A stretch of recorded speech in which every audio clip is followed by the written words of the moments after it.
बच्चों, आज फिर आपका मैं वेलकम करता हूं हमारे केमिस्ट्री के ऑर्गेनिक केमिस्ट्री के थर्ड चैप्टर में, that is aldehyde ketone and carboxylic acids. और आपको पता होगा कि कल मैंने आपको ढेर सारे क्वेश्चंस दिए थे। आई होप आपने इन क्वेश्चंस को समझा भी होगा और अपनी कॉपियों में किया भी होगा। मैंने कल इसीलिए लेक्चर नहीं डाला था क्योंकि मैं चाहता था कि आप भी सेल्फ स्टडी करें और आप भी रिवीजन करें। Aldol condensation, Cannizzaro reaction, Dow's process, Wolff Kishner reduction, फिर उसके बाद आपको मैंने करवाया था मेरविन-कुंड्रोव वर्ले रिडक्शन, फिर उसके बाद आपको करवाया था हेल्वोलार्ड-ज़ेलिंस्की रिएक्शन। तो इन सब का रिवीजन जब भी हम आपको काम रिटन वर्क जिस दिन आपको दें, लेक्चर ना भेजें, सो आपकी पूरी ड्यूटी बनती है कि आप सभी ने मिलके उस काम को बहुत अच्छे से याद करना है। भूलना नहीं आपने उस काम को, क्योंकि अगर आपने उस काम को बहुत अच्छे से याद करा तो आपको किसी भी तरह की प्रॉब्लम नहीं आएगी। ओके, सो इस चैप्टर के एंड पे हम पहुंचे हुए हैं। छोटी छोटी चीज़ें जो हमारी रह गई हैं, कुछ क्वेश्चंस इंपॉर्टेंट हैं, उनको हम रिकवर कर रहे हैं। सो 2 दिन से मैंने आपको नेम रिएक्शंस भी करवा दी थी, तो आज हमारे पास 3 मेजर क्वेश्चन है। पहला क्वेश्चन है कि न्यूक्लियोफाइल कार्बोनाइल कार्बन पे कैसे अटैक करता है। अब सभी को पता है कि कार्बोनाइल कार्बन होता है जिसमें कार्बन के पास डबल बॉन्ड O ऑक्सीजन होता है। अब अगर तो बेटा यहाँ पे दोनों साइड पे अल्काइल ग्रुप लग जाए तो बन जाएगा कीटोन। अगर एक साइड पे अल्काइल ग्रुप हो, एक साइड पे हाइड्रोजन हो, तो बन जाएगा एल्डिहाइड। यानी कहने का मतलब है कि चाहे एल्डिहाइड हो चाहे कीटोन हो, दोनों के पास कार्बोनाइल कार्बन है।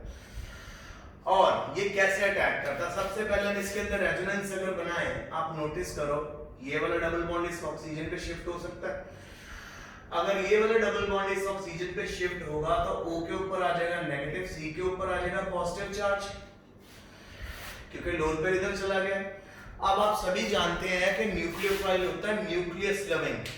कोई भी ऐसी स्पीशीज जिसके पास लोन पेयर एक्सेस में हो, जो नेगेटिवली चार्ज हो, उसको हम न्यूक्लियोफाइल बोलते हैं। तो यहाँ पे अगर हमारा न्यूक्लियोफाइल अटैक करने के लिए आएगा, देख लो मैंने इसके ऊपर लोन पेयर बना दिया है, तो ये न्यूक्लियोफाइल कार्बन और ऑक्सीजन में से वहां पे जाएगा जहां पे पॉजिटिव चार्ज ज्यादा। तो डेफिनेटली इस न्यूक्लियोफाइल ने किसके ऊपर अटैक करना है?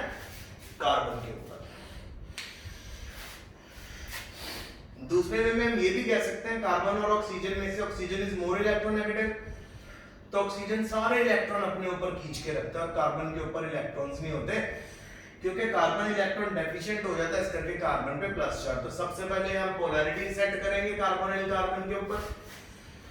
कार्बोनाइल कार्बन हमेशा पॉजिटिवली चार्ज होता है, ऑक्सीजन नेगेटिवली चार्ज। उसके ऊपर न्यूक्लियोफाइल ने अटैक करा, न्यूक्लियोफाइल के अटैक के बाद जब अटैच हो जाएगा न्यूक्लियोफाइल, और ये स्लो प्रोसेस होता है, ये स्लो प्रोसेस होता है न्यूक्लियोफाइल का अटैक। तो हमारे पास ये देखिए न्यूक्लियोफाइल लग गया यहाँ पे, और यहाँ पे ऑक्सीजन के ऊपर नेगेटिव चार्ज। तो ये हमारा क्या हुआ? टेट्राहेड्रल। टेट्राहेड्रल ज्योमेट्री आ गई हमारे पास। अब बेटा आप इसको किसी भी एसिड में डाल दो, आपको पता है एसिड क्या प्रोवाइड करता है? प्रोटॉन। तो ये रिएक्शन फास्ट होगा। इस प्रोटॉन ने कहां पे जाके जुड़ जाना है? इस ऑक्सीजन के ऊपर। तो आपके पास एडिशन प्रोडक्ट जो बनेगा वो इस तरह का बनेगा। ये आ गया हमारा addition product. It's carbonyl carbon. Carbonyl carbon में हमेशा कार्बन और ऑक्सीजन ऐसे अरेंज होते हैं। ऑक्सीजन इज मोर इलेक्ट्रोनेगेटिव, अपने ऊपर नेगेटिव चार्ज जनरेट करता है, वो कार्बन के भी इलेक्ट्रॉन खींच लेता है, रेजोनेंस के थ्रू भी मैंने आपको दिखा दिया। तो यहाँ कार्बन पे प्लस का चार्ज है, ऑक्सीजन पे माइनस का चार्ज है। अब जब न्यूक्लियोफाइल अटैक करने के लिए आएगा, so nucleophile is electron rich species, वो वाला पॉइंट, वो वाला पोजीशन सर्च करेगा जहां पे पॉजिटिव चार्ज है या जहां पे इलेक्ट्रॉनिक चार्ज कम है। तो ये कार्बन के ऊपर जाके अटैच हो जाएगा। Slow process. जब कार्बन पे अटैचमेंट आ गई है हमारे पास, तो यहाँ पे टेट्राहेड्रल ज्योमेट्री आ जाएगी, जिसमें ऑक्सीजन भी जुड़ा हुआ है, न्यूक्लियोफाइल भी जुड़ा हुआ। अब आप इसको किसी भी एसिड में डाल दो, एसिड प्रोटॉन प्रोवाइड करेगा। एसिड हो सकता है कार्बोक्सिलिक एसिड हो सकता है, ठीक है। तो वो प्रोटॉन जैसे यहाँ पे जुड़ेगा साथ ही हमारा एडिशन प्रोडक्ट बन जाएगा। ये पहला क्वेश्चन है जिसमें पूछा था आपसे कि किस तरह से न्यूक्लियोफाइल कार्बोनाइल कार्बन पे अटैक करता है। अगला क्वेश्चन आ गया हमारे पास, कीटोन्स हमेशा न्यूक्लियोफिलिक रिएक्शंस के लिए लेस रिएक्टिव होते हैं, क्यों? आप देखिए, सबसे पहले कीटोन का फार्मूला आपके सामने बना देते हैं और एक फार्मूला बना देते हैं एल्डिहाइड का। ये है कीटोन, ये है एल्डिहाइड। बच्चों अब कीटोन को ध्यान से देखो बेटा, कितने अल्काइल ग्रुप लगे हुए हैं? 2 अल्काइल ग्रुप लगे हुए हैं। एल्काइल ग्रुप हमेशा इलेक्ट्रॉन रिलीजिंग होते हैं, तो हम लिख सकते हैं इलेक्ट्रॉन रिलीजिंग अल्काइल ग्रुप्स। ये हमारे इलेक्ट्रॉन रिलीजिंग अल्काइल ग्रुप हो गए बेटा। और क्योंकि इन्होंने ढेर सारे इलेक्ट्रॉन इस कार्बन के ऊपर रिलीज कर दे रहे हैं, तो कार्बन पे आपने पिछले क्वेश्चन में देखा पॉजिटिव चार्ज आ रहा था। यहाँ पे पॉजिटिव चार्ज कार्बन पे आएगा पर बहुत कम आएगा, क्योंकि इतने ज्यादा इलेक्ट्रॉन रिलीज हो जाएंगे दोनों अल्काइल ग्रुप से। सो अब अगर हम न्यूक्लियोफाइल अटैक करने के लिए लेकर आएंगे, न्यूक्लियोफाइल यहाँ पे अटैक कर पाएगा? बिल्कुल भी नहीं कर पाएगा। अगर करेगा भी तो बहुत लो रिएक्टिविटी शो करेगा, क्योंकि यहाँ पे भी नेगेटिव चार्ज कार्बन पे है, न्यूक्लियोफाइल पे भी नेगेटिव चार्ज है, दोनों के अंदर रिपल्शन हो जाएगी। तो यानी कीटोन्स न्यूक्लियोफाइल्स की तरफ लेस अट्रैक्टेड होते हैं। क्वेश्चन भी तो यही है, why ketones less reactive towards ketones are why ketones are less reactive toward nucleophile than aldehyde? क्योंकि न्यूक्लियोफाइल पे नेगेटिव चार्ज होता है और कीटोन में कार्बोनाइल कार्बन के दोनों साइड पे अल्काइल ग्रुप लगे होते हैं। अल्काइल ग्रुप इलेक्ट्रॉन रिलीजिंग होते हैं, वो इलेक्ट्रॉन रिलीज करते रहते हैं। कार्बन पे भी नेगेटिव चार्ज आ रहा था, तो न्यूक्लियोफाइल अटैक के लिए नहीं आएगा, क्योंकि नेगेटिव चार्ज एक दूसरे को रिपल्शन शो करेंगे। इसी करके ketones are less reactive towards nucleophile. अब जरा एल्डिहाइड में देखिए, एल्डिहाइड में अल्काइल ग्रुप है, हां जी है, पर सिर्फ एक है। ये अल्काइल ग्रुप इलेक्ट्रॉन रिलीज करेगा पर फिर भी कार्बन के ऊपर पॉजिटिव चार्ज रहेगा, जिसके कारण जब न्यूक्लियोफाइल अटैक के लिए आएगा तो वो फिर भी यहां पे अटैक कर सकेगा, क्योंकि दूसरी साइड पे यहां पे क्या हाइड्रोजन, और हाइड्रोजन का इलेक्ट्रॉन रिलीजिंग नेचर नहीं होता। सो एल्डिहाइड के केस में एक अल्काइल पार्ट है जो इलेक्ट्रॉन कम रिलीज करेगा, तो न्यूक्लियोफिलिक एडिशन पॉसिबल है। तो अब फिर से रिवीजन, कीटोन्स में 2 अल्काइल पार्ट होते हैं कार्बोनाइल कार्बन के क्रॉस, एल्डिहाइड में एक होता है। दोनों अल्काइल ग्रुप कीटोन में इतने इलेक्ट्रॉन रिलीज कर देते हैं कि कार्बन की जो पॉजिटिविटी है कम हो जाती है, तो न्यूक्लियोफाइल का अटैक डिफिकल्ट हो जाता है।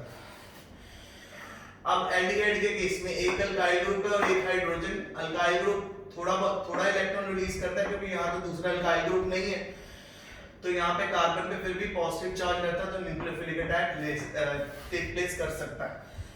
सो एल्डिहाइड और कीटोन किसमें सबसे पहले न्यूक्लियोफाइल अटैक करेगा? जी एल्डिहाइड में करेगा। कीटोन में क्यों नहीं करेगा? कीटोन में इसलिए नहीं करेगा जी, क्योंकि कीटोन में बहुत ज्यादा इलेक्ट्रॉनिक चार्ज हो जाएगा कार्बन पे, क्योंकि जो कार्बोनाइल कार्बन है वो 2 अल्काइल पार्ट से जुड़ा है जो ज्यादा इलेक्ट्रॉन रिलीज करेंगे। अब हम पहुंच गए थर्ड क्वेश्चन। थर्ड क्वेश्चन में उसने बोला बेंजल्डिहाइड को एसिटाल्डिहाइड और एसीटोन से कैसे सेपरेट करोगे। ओके, सबसे पहले आपको बेंजल्डिहाइड का फार्मूला बनाना है। ये देखो जी, ये बेंजल्डिहाइड का फार्मूला है। एसीटोन का फार्मूला आपको पता है, CH3 C डबल बॉन्ड और CH3। एसिटाल्डिहाइड का फार्मूला आपको पता है, CH3 CHO। बेटा आज मैं आपको नया टेस्ट बता रहा हूं। ये टेस्ट होता है जी आयोडोफॉर्म टेस्ट, और ये आयोडीन के साथ किया जाता है। जिस किसी भी ग्रुप में फंक्शनल ग्रुप के साथ मिथाइल ग्रुप लगा होगा ना, CH3 ग्रुप लगा होगा, वहां पे आयोडोफॉर्म टेस्ट पॉजिटिव आएगा। अब आप नोटिस करो, एसीटोन में मिथाइल ग्रुप लगा हुआ है कार्बोनाइल कार्बन के साथ, एसिटाल्डिहाइड यानी इथेनॉल में मिथाइल ग्रुप लगा हुआ है एल्डिहाइड ग्रुप के साथ। क्योंकि दोनों में मिथाइल ग्रुप है, दोनों में मिथाइल ग्रुप है, एसीटोन में भी और एसिटाल्डिहाइड में भी, तो ये आयोडोफॉर्म टेस्ट पॉजिटिव देंगे। यानी आयोडीन डालते ही दोनों का कलर क्या हो जाएगा? येलो, येलो प्रेसिपिटेट आएंगे। पर जबकि बेंजल्डिहाइड में आयोडोफॉर्म टेस्ट नहीं आएगा, क्योंकि मिथाइल अपना एल्डिहाइड ग्रुप किससे जुड़ा हुआ है, बेंजीन रिंग से जुड़ा, मिथाइल ग्रुप से नहीं जुड़ा। सो अगर आपको बेंजल्डिहाइड से एसिडल्डिहाइड को सेपरेट करना है तब भी आइडोफॉर्म टेस्ट, बेंजल्डिहाइड ये टेस्ट नहीं देगा, एसिडल्डिहाइड येलो प्रेसिपिटेट देगा क्योंकि उसमें एल्डिहाइड पार्ट के साथ मिथाइल ग्रुप लगा है। फिर नेक्स्ट टेस्ट में अगर आपको बेंजल्डिहाइड को सेपरेट करना है एसीटोन से, अगेन बेंजल्डिहाइड नहीं देगा टेस्ट क्योंकि उसमें बेंजीन के साथ लगा हुआ CHO। एसीटोन के अंदर क्या हुआ है, हमारे पास CH3 प्रेजेंट है कार्बोनिल कार्बन के साथ, क्योंकि CH3 है और वो फंक्शनल ग्रुप के साथ अटैच है, इस करके वहां पे येलो कलर के प्रेसिपिटेट आएंगे। ये 3 क्वेश्चन आज आपको मैंने करवाए हैं, रिटन फॉर्म में भी भेज रहा हूं, इनको अच्छे से याद करना, प्रिपेयर करना। Please stay safe, stay home.